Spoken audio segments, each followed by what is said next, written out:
So, I'm a cardiologist by background, and for the last 8 years, we have moved into this value-based healthcare approach.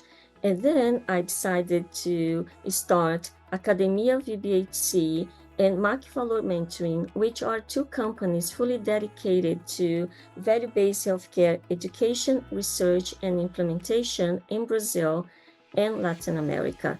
And what we have as a goal is to help organizations to connect with the value-based healthcare core principles and collecting outcomes and measuring costs and looking at a new way of delivering care, which should be more integrated. And we also consider that we as healthcare professionals have not been trained in that approach. So our mission is how can we bring the core concepts, but also how can we help implementing value-based healthcare, which should be adapted to our own local context. We have been working with different contexts, like with providers, with payers, and we also try to bring the patient perspectives, applying not only measuring outcomes systematically in all our projects, but also we have been doing experience groups, which is a methodology developed by Professor Elizabeth Teisberg and Scott Wallace. And I have been presented to this methodology during my master's program in the Value Institute for Health and Care.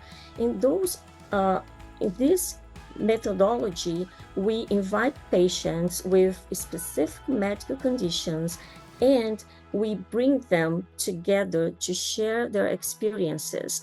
And we learn how their journey has been from the first symptoms into the treatment and rehabilitation, but also what do they expect as the outcomes that are really important to them. So we need that perspective in order to, first of all, understand the care journey, second, to understand the outcomes that are more important to them, but also to refine the metrics that are more important to these specific populations that we are serving.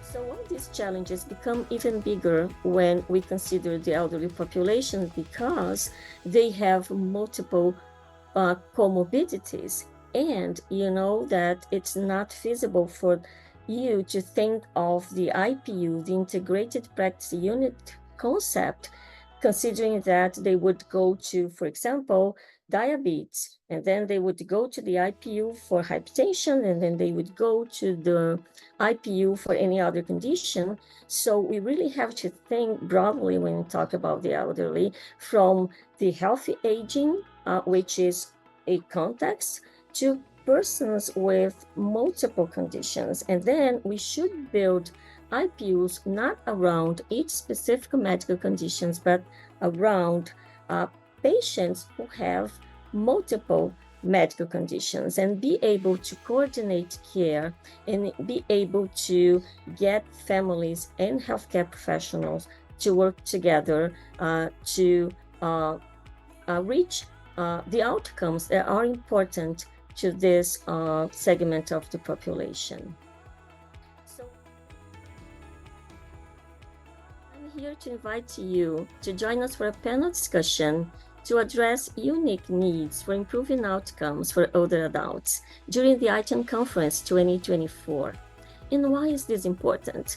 Because all health systems are affected by rapidly increasing aging populations, which also have growing rates of complex, co-occurring health conditions. For this panel, we have invited leaders on 4 continents to share their unique perspectives on challenges and creative solutions being applied to important goals like health aging, managing medical complexity and risk, and considering end-of-life outcomes that are important to these individuals and their families. And I'm pleased to have in the panel Erin Cook from Canada, Lundi Niati from South Africa, Dr. Oscar Zanotto from Italy, and Professor Chin Earn Lee from Singapore. I'm really looking forward to welcoming you in Amsterdam on October the 22nd. So I'm really thrilled to be invited as a speaker to ITEM because I think this initiative really changed the way we look at outcomes and gave us a tool for starting this understanding of the importance of asking the right questions and also of standardizing the questions. If we do not do that, we will not be able to compare. If we are not able to compare, we are not able to improve.